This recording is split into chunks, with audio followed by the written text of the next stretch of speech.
Hello students. आज की class में हम 11th क्लास का सेकंड चैप्टर हम स्टार्ट करेंगे। फर्स्ट चैप्टर हमने पढ़ लिया अच्छे से। फर्स्ट चैप्टर था हमारा सेट थ्योरी। ठीक है, सेट से रिलेटेड ही चैप्टर है ये। हम ये कह सकते हैं सेट का ही एक तरह से पार्ट समझ लो इसको। ज़्यादातर हम सेट से रिलेटेड कॉन्सेप्ट है, वही हम यहाँ पे हम स्टडी करेंगे। ठीक है, तो शुरुआत इसकी सेट से रिलेटेड ही है। तो इसके अंदर सबसे पहला टॉपिक जो हमें पढ़ना है, ऑर्डर्ड पेयर। ठीक है, ऑर्डर्ड पेयर क्या होते हैं ये बताते हैं। अभी तक हम सेट के अंदर जो भी हम एलिमेंट पढ़ते हुए आ रहे हैं, ठीक है ना, किसी भी सेट के एलिमेंट्स वो इस तरीके से होते थे, X Y Z A B C, इस तरीके से होते थे ऐसे। ठीक है, मतलब सारे के सारे सिंगल होते थे ये। एलिमेंट का मतलब ही क्या है, जैसे एक्स एक एलिमेंट है, वाई एक एलिमेंट है। ठीक है, अब क्या होते हैं ऑर्डर्ड पेयर। ऑर्डर्ड पेयर भी असल में क्या है, एक एलिमेंट ही है ये। ऑर्डर्ड पेयर भी क्या है, एक एलिमेंट है किसी सेट का। और इस बार क्या होगा, ये ऑर्डर्ड पेयर का मतलब क्या होगा, पेयर में मिलेंगे ये। जैसे एक्स कोमा वाई। ठीक है, ये एक एलिमेंट है। ठीक है ना, इज वन एलिमेंट। ठीक है, ऐसे ही ए कोमा बी हो सकता है, ऐसे ही टू कोमा थ्री हो सकता है। ठीक है, ऐसे ही वाई कोमा जेड हो सकता है, कुछ भी। ठीक है, ये ऑर्डर्ड पेयर के एग्जाम्पल है। ठीक है, ऑर्डर्ड पेयर का मतलब नाम से ये पेयर, दो एलिमेंट का पेयर बना ले, स्मॉल ब्रैकेट लगा ले, उसको बोलते हैं ऑर्डर्ड पेयर। ठीक है, ऑर्डर्ड पेयर का एग्जाम्पल आपने टू डी ज्योमेट्री में, इसका एक एग्जाम्पल जो आपने पढ़ा है, any point in two D geometry या कोऑर्डिनेट ज्योमेट्री जो आपने 10th क्लास में पढ़ी है। ठीक है, उसके अंदर जो पॉइंट होता है वो ऑर्डर्ड पेयर का एग्जाम्पल होता है। ठीक है, तो ऑर्डर्ड पेयर आपको थोड़ा इसका क्लियर हो गया। अब इसके बाद एक बात ये आती है, equality of ordered pair. Equality of ordered pair मतलब एक्स कोमा वाई इक्वल होगा ए कोमा बी के। ठीक है, उसकी एकमात्र कंडीशन यही है कि एक्स ए के इक्वल होगा और जो y जो होगा वो b के इक्वल होगा। ठीक है, दो कंपोनेंट है ऑर्डर्ड पेयर के अंदर। पहला कंपोनेंट पहले के इक्वल होना चाहिए, दूसरा कंपोनेंट दूसरे के इक्वल होना चाहिए, और कोई ऑल्टरनेटिव नहीं है। जैसे कोऑर्डिनेट ज्योमेट्री के अंदर आपको अच्छे से पता है कि जो 4,2 पॉइंट है वो किसी और पॉइंट के इक्वल नहीं हो सकता, ये 4,2 के इक्वल होगा, ये 2,4 के इक्वल नहीं होगा। ठीक है, या हम सोचे 1,5 के इक्वल हो जाए, ऐसा ये इसके इक्वल भी नहीं होता है। ठीक है, या कोई कुछ भी एक्स वाई जेड। ठीक है, दो पॉइंट इक्वल तभी होंगे जब उनके दोनों कंपोनेंट इक्वल होंगे, इसी को बोलते हैं इक्वलिटी ऑफ ऑर्डर्ड पेयर। ठीक है, सिंपल सी बात है, कुछ भी नहीं है इसके अंदर। तो करते हैं ऑर्डर्ड पेयर से रिलेटेड कुछ एक एग्जांपल है हमारा, एनसीईआरटी के अंदर ही है। बोला हुआ कि एक ऑर्डर्ड पेयर किसी दूसरे ऑर्डर्ड पेयर के इक्वल है, तो एक्स और वाई की वैल्यू निकालो। तो इसको मैं ना भी समझाता तो तुम बड़ी आराम से इसको सोच के कर देते कि ऐसा ही होता होगा कि जो ये पहला कंपोनेंट है ये किसके इक्वल हो जाएगा, पहले कंपोनेंट के इक्वल हो जाएगा। तो दैट मीन्स एक्स की वैल्यू आ जाएगी 2। ठीक है, एक्स आ गया हमारा 2 के इक्वल, और ऐसे ही y minus two is equal to 1, that implies y की वैल्यू आ जाएगी यहाँ से 3। ठीक है, ऑर्डर्ड पेयर पे बेस्ड हमारा क्वेश्चन हो गया, सिंपल सा है। अब ऑर्डर्ड पेयर क्यों पढ़ाया गया है, असली जो हमारा जो कंटेंट पहला जो टॉपिक है इस चैप्टर का, वो हमारा है कार्टेशियन प्रोडक्ट ऑफ सेट्स। मैंने बताया था सेट से रिलेटेड ही चैप्टर है। सेट के बहुत सारे ऑपरेशन हमने पढ़े हैं। सेट का हमने यूनियन पढ़ा, सेट का हमने इंटरसेक्शन पढ़ा, सेट का हमने डिफरेंस पढ़ा। ठीक है, सिमेट्रिक डिफरेंस पढ़ा, उसका सेट्स का हमने कॉम्प्लीमेंट पढ़ा। ठीक है, 5 ऑपरेशन हमने पढ़े थे उसके सेट के। अब एक छठा ऑपरेशन समझ लो, पर उसके लिए चैप्टर नेक्स्ट आ गया, थोड़ा सा अलग टॉपिक हो गया ये। अब क्या है, प्रोडक्ट ऑफ सेट्स। प्रोडक्ट भी कैसी, कार्टेशियन प्रोडक्ट ऑफ सेट्स। ठीक है, पी क्रॉस क्यू से रिप्रेजेंट किया जाता है, और ये इसकी दो सेट की प्रोडक्ट की सेट बिल्डर फॉर्म है।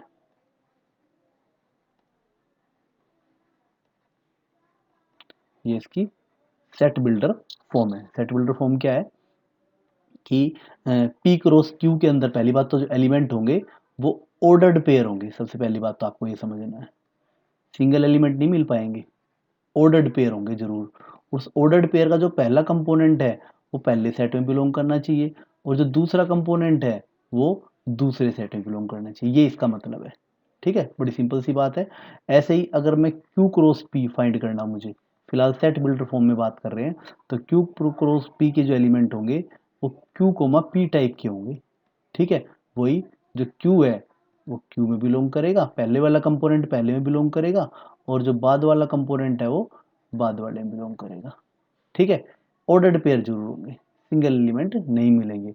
अगर कोई ये कह दे तुमसे X belongs to Q comma Q cross P, ये गलत है एक तरह से बात, क्योंकि यहाँ पे तो हमें तो क्या चाहिए, ऑर्डर्ड पेयर चाहिए, तो ऑर्डर्ड पेयर तो है ही नहीं, ये तो एक सिंगल एलिमेंट है। ठीक है, तो ऐसा नहीं होता है, ऑर्डर्ड पेयर हमें चाहिए इसके अंदर। ठीक है, एग्जाम्पल से बात ज़्यादा अच्छे से समझ में आएगी।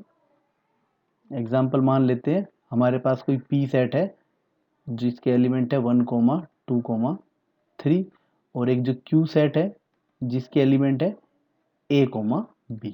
ठीक है, मुझे पी क्रॉस क्यू फाइंड करना है। पी क्रॉस क्यू, देखो डेफिनेशन तो लिख दिया, इसको फाइंड करना नहीं बोलते हम, इसको फाइंड करने का मतलब क्या है, यहाँ पे पी क्रॉस क्यू हमें इसको रोस्टर फॉर्म में चेंज करना है। ठीक है, हमें इसकी रोस्टर फॉर्म हमें फाइंड करनी है। तो इसका सिंपल सा तरीका क्या है, कि हमें पी और क्यू के ऑर्डर्ड पेयर बना देने। पी सेट के एलिमेंट्स ऑर्डर्ड पेयर बनाएंगे, किसके साथ, क्यू के साथ, और पी के एलिमेंट पहले रहेंगे। ठीक है, पी के एलिमेंट यहाँ पे पहले रहेंगे, तो क्या आएगा यहाँ पे, ये आ जाएगा यहाँ पे 1,a। ठीक है, फिर 1,b। 1 जो है अपने एलिमेंट के साथ नहीं बनाएगा, पी के एलिमेंट दूसरे के साथ बनाएगा। ठीक है, 1 ए के साथ भी आएगा, 1 बी के साथ भी आएगा। ऐसे ही 2 ए के साथ भी आएगा, और 2 जो है वो बी के साथ भी आएगा। ऐसे ही जो 3 है वो ए के साथ भी आएगा, और जो 3 है वो बी के साथ भी आएगा। ठीक है, ऐसे ही क्यू क्रॉस पी अगर फाइंड करना हो तो अभी भी ऑर्डर्ड पेयर ही बनने हैं। ये वाले इस बार क्या होगा, क्यू वाले एलिमेंट पी के साथ पेयर बनाएंगे। मतलब क्या है, पेयरिंग तो यहां भी बनी है, पर क्या है, इस बार क्यू के एलिमेंट पहले आएंगे। तो कैसे आएगा यहाँ पे a,1।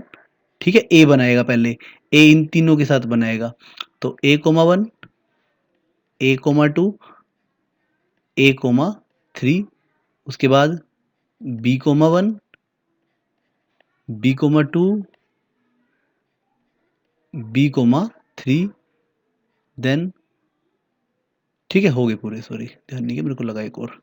ठीक है, तो आप देख रहे हो कि पी क्रॉस क्यू और क्यू क्रॉस पी दोनों सेम नहीं हो सकते, क्योंकि पी क्रॉस क्यू में पी के एलिमेंट पहले आ रहे हैं ऑर्डर्ड पेयर के अंदर, क्यू क्रॉस पी के अंदर क्यू के पहले आ रहे हैं। वैसे इनमें थोड़ा सा रिलेशन क्या है, बस पी क्रॉस क्यू के एलिमेंट्स के जो ऑर्डर्ड पेयर है उनको रिवर्स कर दिया जाए। ठीक है, बस उनके एलिमेंट्स की पोजीशन चेंज कर दी जाए तो क्यू क्रॉस पी बन जाएगा। जैसे 1 क्रॉस ए है, 1 क्रॉस ए चेंज हो गया, क्या बन गया, ए क्रॉस 1 बन गया। ऐसे 1 क्रॉस बी है, ये चेंज होके बी क्रॉस 1 बन गया। ऐसे ही 2 क्रॉस ए है, वो ए क्रॉस 2 बन गया। ऐसे आप सब पे ध्यान करोगे, थोड़े आगे पीछे हो गए, पर क्या है, पी क्रॉस क्यू से अगर कभी कोई आपको डायरेक्ट ही क्यू क्रॉस पी फाइंड करने के लिए बोल दे, आपको सिर्फ क्या करना है, इनके जो ऑर्डर है, ठीक है ना, जो ऑर्डर्ड पेयर के अंदर जो एलिमेंट्स है, इनका क्या कर दो, इनको इंटरचेंज कर दो बस। ठीक है, उससे ये आ जाएगा, सेम होते नहीं है ये। ठीक है, कई बार ऐसे भी हो सकता है कि आपसे कभी क्यू क्रॉस क्यू ही फाइंड करवा ले, सेम सेट के साथ भी क्रॉस प्रोडक्ट हो जाती है फाइंड। तो उसमें क्या है कि क्यू वाले जो एलिमेंट है वो अपने खुद के साथ ही ऑर्डर्ड पेयर बनाएंगे। तो समझने के लिए क्यू सेट को 2 बार लिख लो। ठीक है, वैसे ना भी लिखोगे तो भी हो जाएगा। मतलब जो ये ए एलिमेंट है वो इन दोनों के साथ पेयर बनाएगा, और जो बी एलिमेंट है वो भी इन दोनों के साथ पेयर बनाएगा। तो एलिमेंट क्या बनेंगे यहाँ पे, ये आ जाएंगे A comma A comma B, B comma A, and B comma B. ठीक है, ये इसके अंदर क्यू क्रॉस क्यू के अंदर एलिमेंट आ जाएंगे। ठीक है, सिंपल सी चीज है, इसके ऊपर हम ज्यादा भी अपना टाइम खराब नहीं करेंगे, पर फाइंड करना आपको सभी को आ गया, सीखना जरूरी है। ठीक है, क्लियर बात। अब इसके अंदर कुछ रिजल्ट्स आते हैं। एक तो क्या है, आप खुद ही ऑब्जर्व कर पा रहे होंगे, number of element in P cross Q. P cross Q के अंदर कितने एलिमेंट होते हैं, वो इक्वल होते हैं number of element in P multiply number of element in Q। आप ध्यान कर सकते हो, बड़ी आराम से देख सकते हो। यहाँ कितने थे? P के अंदर 3 एलिमेंट है, यहाँ Q के अंदर 2 एलिमेंट है, तो P क्रॉस Q के अंदर 6 एलिमेंट आए। 3 मल्टीप्लाई 2 इज इक्वल्स टू 6। ठीक है, यही रूल यहाँ पे चला है। P क्रॉस Q के अंदर जो एलिमेंट होंगे, P के अंदर एलिमेंट मल्टीप्लाई Q के अंदर एलिमेंट, ये ठीक है। उसके बाद number of subsets of P cross Q। देखो P क्रॉस Q एक सेट ही तो है, इन पे डायरेक्ट क्वेश्चन आ जाता है। P क्रॉस Q एक सेट ही तो है, तो सेट है तो इसके कुछ सबसेट्स भी होंगे, तो इसके सबसेट्स का फॉर्मूला हो जाएगा 2 raise to power number of element in P cross Q, ये आ जाएगा। या फिर हम इसको कह सकते हैं number of 2 raise to power number of element in P into number of element in Q, ये हो जाएगा इसके अंदर। ठीक है, क्योंकि ये जो है ये इसके इक्वल होता है। सबसेट, नंबर ऑफ सबसेट्स का फॉर्मूला था ये, ठीक है, पिछले चैप्टर के अंदर। उसके बाद एक बात और, अगर इफ ए एंड बी, या पी क्यू ले लेते, पी और क्यू ले लेते, इफ पी और क्यू इज फाइव, ठीक है, पी और क्यू में से क्या है, कोई एक क्या हो फाइव के इक्वल हो, फाइव मतलब एम्प्टी सेट हो, देन पी क्रॉस क्यू जो होगा वो भी किसके इक्वल आएगा, फाइव के इक्वल ही आएगा। ठीक है, खुद ही करके देख लो। अगर मान लेते हैं यहाँ पे मैं एक सेट और ले लेता हूँ आर, आर जो है फाइव के इक्वल है, तो किसी भी सेट का अगर मैं फाइव के साथ कार्टेशियन प्रोडक्ट करता हूँ, ठीक है, तो कुछ ऑर्डर्ड पेयर बन ही नहीं पाएंगे। क्यों? क्योंकि आर के अंदर कोई एलिमेंट है ही नहीं। अगर मैं कहूँ क्यू क्रॉस आर फाइंड करना है, तो मैं इसका ऑर्डर्ड पेयर बनाने लगूंगा, ए का आर के एलिमेंट के साथ बनाऊंगा, तो ऑर्डर्ड पेयर बन ही नहीं पाएगा, क्योंकि आर के अंदर कोई एलिमेंट ही नहीं है। जब कोई ऑर्डर्ड पेयर बन ही नहीं पाएगा तो that means Q cross R के अंदर कोई एलिमेंट ही नहीं आएगा। यही बात यहाँ पे है। अगर कोई भी एक पी और क्यू में से कोई भी एक अगर फाइव के इक्वल है, तो एक तरह से इसके अंदर क्यू और में, तो इसका मतलब क्या होगा, पी क्रॉस क्यू भी क्या हो जाएगा, फाइव। और इससे उल्टा भी है ये नहीं है, इससे उल्टा भी है। ठीक है, उल्टा क्या है कि अगर मान लेते पी क्रॉस क्यू अगर फाइव के इक्वल है, तो दैट मीन्स पी और क्यू इनमें से कोई एक किसके इक्वल होगा, फाइव के इक्वल होगा, एम्प्टी सेट होगा। ठीक है, तो सिंपल सा कॉन्सेप्ट है। हम आगे बढ़ते हैं। आपने पी क्रॉस क्यू फाइंड करना सीख लिया। यहाँ पे आप देखो क्वेश्चन क्या दे रखा है, अभी हमने इसको किया है, इसका एग्जाम्पल एक, इसका हम सॉल्यूशन फिर भी चलो देख लेते हैं। ठीक है, एक बार और थोड़ी प्रैक्टिस हो जाएगी। पी सेट दे रखा हमें ए बी सी के इक्वल, ठीक है, और जो क्यू सेट दे रखा है वो सिंगल आर है। ठीक है, और हमें बोला गया है कि पी क्रॉस क्यू फाइंड करो। पी क्रॉस क्यू मतलब पी के एलिमेंट का एक तरह से हमें क्या करना है, पेयर बनाने हैं आर के साथ। तो ए आर के साथ आएगा, पेयर बन गया। बी आर के साथ आएगा, पेयर बन गया। सी आर के साथ आएगा, पेयर बन गया। ठीक है, और इनसे एक सेट बना देंगे, पेयर बना के सेट बना दे, तो क्या आ गया, ये पी क्रॉस क्यू आ गया। कई बार बच्चे बड़ी अजीब अजीब गलती करते हैं, पेयर तो बना देते हैं, इसको सेट में नहीं डालते, गलत है वो। पी क्रॉस क्यू भी एक सेट तो है ही, तो सेट के अंदर ब्रैकेट तो करली ब्रैकेट तो होंगे, ये इसके एलिमेंट है पेयर। इन ब्रैकेट्स के चक्कर में बाहर वाला बड़ा वाला ब्रैकेट नहीं लगाते हो। ठीक है, ऐसे ही इसके अंदर पूछा क्यू क्रॉस आर फाइंड कर, क्यू क्रॉस पी फाइंड करो भाई। क्यू क्रॉस पी क्या हो जाएगा, क्यू का पी के साथ इस बार क्या होगा, आर पहले आएगा, R cross A, sorry R comma A, R comma B, R comma, ये इसके अंदर वैसे मैंने मेथड बताया भी था। पी क्रॉस क्यू और क्यू क्रॉस पी में बस सिर्फ जिनके जो ऑर्डर्ड पेयर है उसके जो कंपोनेंट्स जो हैं वो इंटरचेंज हो जाते हैं, और कुछ नहीं है उसके अंदर। ठीक है, ये आ जाए, क्या दोनों इक्वल है, ये no, P cross Q and Q cross P are not equal. ठीक है, ये इक्वल नहीं है। नेक्स्ट हम आते हैं एग्जाम्पल 3। अच्छा एग्जाम्पल है ये, एग्जाम्पल के अंदर कुछ फाइंड भी करना है और एक रिजल्ट को हम वेरीफाई भी कर रहे हैं यहाँ पे। ठीक है, कि रिजल्ट क्या होता है। तो पहले हम इसको करते हैं क्वेश्चन को। एग्जाम्पल 3 के फर्स्ट पार्ट का हम सॉल्यूशन कर रहे हैं। ठीक है, ये हमारा यहाँ पे फर्स्ट पार्ट के अंदर क्या है, ए का क्रॉस प्रोडक्ट करना है पी इंटरसेक्शन सी से। जिन दो सेट का क्रॉस फाइंड करना हो, कार्टेशियन प्रोडक्ट फाइंड करनी हो, तो पहले तो उन दोनों सेट को लिख लो। ए सेट है हमारे पास 1 2 3, ठीक है। और फिर क्या पूछा है हमसे, बी इंटरसेक्शन सी, वो भी फाइंड करके लिख दो। बी और सी का, ये बी रहा ये सी रहा, इनका इंटरसेक्शन है वो आ जाएगा सिंगल 4।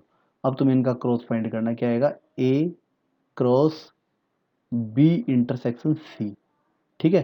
फाइंड करना ए का बी इंटरसेक्शन सी के साथ, मतलब 1 2 3 का 4 के साथ पेयर बनेंगे, क्या होगा, 1 4 आएगा, ठीक है, 2 4 आएगा, देन 3 4 आएगा, और सेट है तो भाई तो आएगा ही आएगा, ठीक है।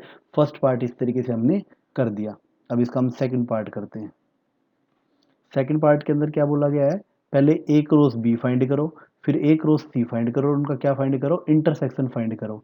तो पहले हम ए क्रॉस सी फाइंड करना है, तो सेट चाहे दोबारा लिख दो या डायरेक्ट फाइंड ही कर लो, यहाँ पे कोई दिक्कत नहीं है। ए क्रॉस बी हम फाइंड कर लेते हैं। ए क्रॉस बी मतलब ये रहा हमारा ए सेट, ठीक है, ये हमारा ए सेट, ये हमारा बी सेट, दोनों का कार्टेशियन प्रोडक्ट हमें फाइंड करना है। तो 1 पेयर बनाएगा 3 और 4 के साथ, तो 1 3 1 4, ऐसे ही 2 3 2 4, ऐसे ही 3 3 एंड 3 4, ठीक है। और क्योंकि ये सेट है तो वही इसके अंदर तो डाल लेंगे ही, ठीक है। जरूरी जरूरी जगह पे कोमा भी लगा लो, ये सारा आ गया, ठीक है। उसके बाद नेक्स्ट, अगर अब उसके बाद हम क्या करेंगे, ए क्रॉस सी फाइंड करते हैं। ए क्रॉस सी के अंदर ए और सी का प्रोडक्ट, ठीक है, ए 1 2 3 है, वो 4 5 6 है, तो बनाते हैं सबका पेयर। कितना आएगा, 1 के साथ 4 आएगा, 1 के साथ 5 आएगा, 1 के साथ 6 आएगा, ठीक है। फिर 2 के साथ 4 आएगा, 2 के साथ 5 आएगा, 2 के साथ 6 आएगा। उसके बाद 3 के साथ 4 आएगा, 3 के साथ 5 आएगा, 3 के साथ 6 आएगा, ठीक है। उसके बाद यहाँ पे क्या हो गया, सेट क्लोज हो गया। ये एक क्रॉस सी हमने फाइंड कर लिया। अब एक तरह से हमें सेकंड पार्ट में करना क्या है, इन दोनों का जो क्रॉस जो आए हैं, ए क्रॉस बी और ए क्रॉस सी, इन दोनों का इंटरसेक्शन फाइंड करना। Now A cross B intersection A cross C, अब मतलब इन दोनों के अंदर कॉमन है। कॉमन कौन सा माना जाएगा, जो ऑर्डर्ड पेयर बिल्कुल एक जैसा हो। तो बारी बारी लेके चलते हैं। 1 3 1 3 यहाँ नहीं आ रहा है, तो ये नहीं आएगा। 1 4 भाई देखो, 1 4 जो है वो आ जाएगा, दोनों जगह आ रहा है, ठीक है। 2 3 नहीं आ रहा भाई, फिर 2 4 देखो भाई यहाँ भी आ रहा है और यहाँ भी आ रहा है। ऐसे 3 3 नहीं आ रहा, 3 4 यहाँ भी आ रहा है और यहाँ भी आ रहा है। तो इसके अंदर 3 एलिमेंट इसके अंदर कॉमन आ जाएंगे। क्या आएंगे यहाँ पे, 1 4 2 4 3 4, ये हमारा सेकंड पार्ट हो गया। अब इसके अंदर एक बात आप ऑब्जर्व कर रहे होगे कि फर्स्ट पार्ट का और सेकंड पार्ट का जो आंसर है वो सेम आया है, ठीक है। असल में सेम इसलिए आया है, एक्चुअली हम आगे पढ़ेंगे, ये एक प्रॉपर्टी है ये, ठीक है, कि ये जो है इसके इक्वल होता है। और ये असल में थोड़ा सा और ध्यान करोगे, ये डिस्ट्रीब्यूशन लाई तो ये है, जैसे ए क्रॉस बी इंटरसेक्शन सी है, तो ऐसी तो होता है ना, ए मल्टीप्लाई जैसा नंबर सिस्टम में होता है, अलजेब्रा में होता है। क्या होता है, ए को बी से मल्टीप्लाई करेंगे, ए को सी से मल्टीप्लाई करेंगे, बीच में जो है वो वही। अगर यहाँ पे से प्लस होता तो ऐसे ही होता, तो यहाँ भी ऐसा ही होना, ए इंटरसेक्शन बी आया पहले, तो ये क्या है, ए इंटरसेक्शन बी, फिर आया ए इंटरसेक्शन सी, और बीच में क्या था, जो बीच में जो साइन था वही आ गया यहाँ पे। ये असल में डिस्ट्रीब्यूशन लाया ये, ठीक है, फर्स्ट पार्ट के अंदर। सेम इसी हिसाब से जैसा अब इसने जो तुमने फर्स्ट और सेकंड पार्ट किए हैं, सेम आपको थर्ड पार्ट भी करना है। आपको A cross B union C find करना है। तो ए सेट तो आपको पता ही है 1 2 3 है, ठीक है, और अब बी यूनियन सी फाइंड कर लो, बी और सी का यूनियन। फिर आगे का प्रोसेस आप देखोगे सेम आएगा, थर्ड पार्ट में भी और फोर्थ पार्ट में। बहुत आराम से इसके आप दोनों के दोनों पार्ट आप कर दोगे इसकी, ठीक है, ध्यान से करना है इसको। नेक्स्ट इसके अंदर आता है एग्जाम्पल 4, ठीक है। एग्जाम्पल 4 क्या दे रखा है इस बार, कार्टेशियन प्रोडक्ट तो है पर 3 सेट के आगे देखो, कॉन्सेप्ट नया नहीं है, कॉन्सेप्ट तो वही चलेगा यहाँ पे, पर चीज नई आ गई। अभी तक तो हम 2 का करते हुए आ रहे थे, 3 में क्या करेंगे देखते हैं। भाई 3 के अंदर आप मल्टीप्लीकेशन का रूल थोड़ा ध्यान करो, 2 × 2 क्या होता था, ठीक है, 2 × 2 = 4, करते तो 2 को ही थे पहले, फिर जो यहाँ से मल्टीप्लीकेशन है तीसरे के साथ और करते थे, तो यहाँ भी यही होगा। 3 के कार्टेशियन प्रोडक्ट में पहले तो पी सेट तो हमें पता ही है 1, 2, ठीक है। अब पहले भाई पी क्रॉस पी तो फाइंड ही करते हैं, पी क्रॉस पी क्या हो जाएगा, अब पी का पी के साथ ही पेयर बनेंगे 1, 1, 1, 2, 2, 1 एंड 2, 2। पी सेट के एलिमेंट्स के अपने साथ ही पेयर बन जाएंगे। अब 3 का करना है, पी क्रॉस पी, ये हमें फाइंड करना है। 3 के लिए ये बात तो पक्की है, जो पी क्रॉस पी आया है उसको पी के साथ और कर दो, पेयरिंग बना लो। तो मैंने पी को एक बार और लिख लिया यहाँ पे, ठीक है। मुझे करना क्या है, पी क्रॉस पी का पी के साथ मुझे क्या बनाने, पेयर बनाने हैं, ठीक है। पेयर कैसे बनेंगे, अब ये जो पहला एलिमेंट है इसके दोनों के साथ जाएगा, इसका जो दूसरा एलिमेंट है उसके दोनों के साथ जाएगा, इसका तीसरा इन दोनों के साथ जाएगा, चौथा इन दोनों के साथ जाएगा। तो बारी बारी हम लेके चलते हैं। जो 1, 1 जो है, ठीक है, ये 1 के साथ आएगा तो एक 1 और आ जाएगा ब्रैकेट के अंदर, ठीक है। ये 1, 1 जो है इस 1 के साथ आएगा तो क्या हो जाएगा, एक 1 और ब्रैकेट के अंदर ऐड हो जाएगा यहाँ पे। यहाँ क्या होगा ऐसे ही, उसके बाद 1, 1 है वो 2 के साथ भी बनाएगा, फिर 1, 2 जो है वो 1 के साथ, फिर 1, 2 जो है वो 2 के साथ भी। जितने भी ये यहाँ एलिमेंट है वो इनके साथ पेयर और बना लेंगे, ठीक है। उस ब्रैकेट के अंदर एक बार 1 और एक बार 2, एक बार 1 एक बार 2 आते चले जाएंगे, ठीक है। ऐसे ही नेक्स्ट एलिमेंट क्या आएगा, 2, 1, 1, उसके बाद आएगा 2, 1, 2, ठीक है। नेक्स्ट आएगा 2, 2, 1 एंड 2, 2, 2, ये इसके अंदर एलिमेंट आ जाएंगे पी के अंदर, ठीक है। तो बढ़ते हैं इसके बाद हम नेक्स्ट क्वेश्चन पे। नेक्स्ट क्वेश्चन, तो नेक्स्ट एग्जांपल जो है सिंपल सही बात है इसके, तो एक वैसे एक बात बताने के लिए कि ये कह रहे हैं कि आर अगर सेट ऑफ रियल नंबर है तो आर क्रॉस आर क्या रिप्रेजेंट करता है। मैंने कोऑर्डिनेट ज्योमेट्री से इसको कंपेयर करके बताया था। आर क्रॉस आर एक तरह से क्या करेगा, आर क्रॉस आर जो है वो 2D ज्योमेट्री को रिप्रेजेंट करता है। R cross R represent 2 dimensional coordinate geometry represent, ठीक है ना। और आर क्रॉस 3 किसको रिप्रेजेंट करेगा, रिप्रेजेंट 3 डायमेंशनल कोऑर्डिनेट ज्योमेट्री। तो वैसे समझ लो, क्योंकि जो आर क्रॉस आर है उसके एलिमेंट कैसे होते हैं, उसके एलिमेंट के अंदर एक तरह से 3 कंपोनेंट आ जाते हैं और इनको बोलते हैं, असल में ये ऑर्डर्ड पेयर नहीं है, ये हो जाते हैं ऑर्डर्ड ट्रिपलेट, ठीक है। इनको क्या बोलेंगे, ऑर्डर ट्रिपलेट। 3 हो तो 2 हो तो पेयर, 3 हो तो ट्रिपलेट, 4 हो तो 4 का ग्रुप आ जाएगा, 5 हो तो 5 का ग्रुप आ जाएगा, इस तरीके से ये आ जाएगा ये, ठीक है। आसान सा क्वेश्चन है एग्जाम्पल 5। ये सारे के सारे क्वेश्चन आपको एक्सरसाइज में मिलेंगे, ठीक है। आज मैं पढ़ा के एक्सरसाइज आपको खुद से करने के लिए दूंगा, ठीक है। तो उसके बाद हम करते हैं क्वेश्चन नंबर एग्जाम्पल 6 करते हैं, इसके बाद हम देखते हैं एग्जाम्पल 6 सॉल्यूशन। सिंपल सा क्वेश्चन है, ठीक है। क्या इसके अंदर एक रोज भी एक सेट दे रखा है, एक रोज भी एक सेट है जिसके एलिमेंट है P comma Q, P comma R, M comma Q and M comma R, ठीक है। आपसे पूछा गया है कि ए सेट क्या होगा। सिंपल सी बात है, ए क्या होगा, इनमें जो पहले वाला कंपोनेंट है वो ए सेट होगा और जो दूसरा कंपोनेंट है बी सेट होगा। तो पहले वाले कंपोनेंट के अंदर पी एलिमेंट आ रहा है और एम आ रहा है, क्योंकि पी 2 बार आ रहा है, 2 बार तो लेते नहीं है। ऐसे ही बी सेट किसके इक्वल है, बी सेट इक्वल हो जाएगा आर कोमा क्यू के साथ के इक्वल, या क्यू कोमा आर के इक्वल हो जाएगा। ये ए सेट आ गया, बी सेट हो गया, सिंपल क्वेश्चन, कुछ भी नहीं था क्वेश्चन के अंदर, ठीक है। उसके बाद एक्सरसाइज 2.1 जो है ये हम नेक्स्ट क्लास में करेंगे। जैसे 2.1 का मैं थोड़ा सा एक बार दर्शन करा देता हूँ।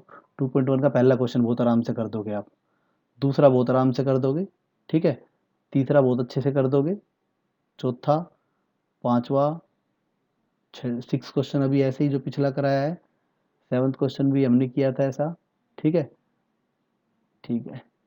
एक दो क्वेश्चन में कुछ थोड़ा बहुत डाउट आ सकता है, इसको हम नेक्स्ट क्लास में, जो हमारी क्लास आएगी जिसके अंदर ये सारे के सारे क्वेश्चन हम दोबारा से डिस्कस करेंगे, पर आपको उससे पहले क्वेश्चन कर लेने हैं सारे के सारे ये।